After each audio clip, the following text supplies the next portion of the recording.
ফিলিস্তিনিদের এই সংকট সময়ে ঠিক কোন অবস্থানে আছে বিশ্ব ফুটবলের দুই শক্তি ব্রাজিল ও আর্জেন্টিনা?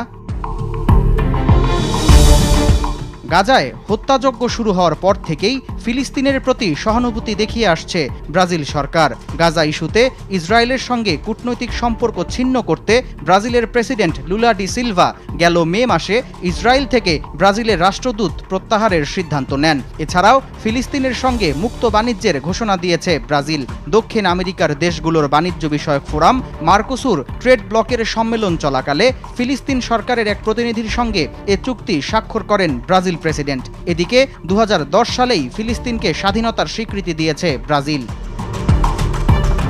তবে ফিলিস্তিনের প্রতি বরাবরই বিরূপ আচরণ দেখিয়েছে আর্জেন্টিনার সরকার। গেল শনিবার ফিলিস্তিনের সশস্ত্র গোষ্ঠী হামাসকে সন্ত্রাসী সংগঠন হিসেবে আখ্যা দিয়েছে আর্জেন্টিনা। এছাড়াও চলতি বছর ফেব্রুয়ারিতে ইসরায়েল সফর করে ইহুদি ধর্ম গ্রহণের ইচ্ছা ব্যক্ত করেছেন আর্জেন্টাইন প্রেসিডেন্ট জেভিয়ের মিলেই। আরব ও ইসলামিক গ্রুপের কাউন্সিলের দূতদের সঙ্গে একটি পূর্ব নির্ধারিত মিটিং বাতিল করে দিয়েছেন প্রেসিডেন্ট মিলেই। তার দপ্তর এক বিবৃতিতে জানায়, বৈঠকটিতে ফিলিস্তিনের উপস্থিতি থাকায় নিজেকে প্রত্যাহার করে নিয়েছেন তিনি।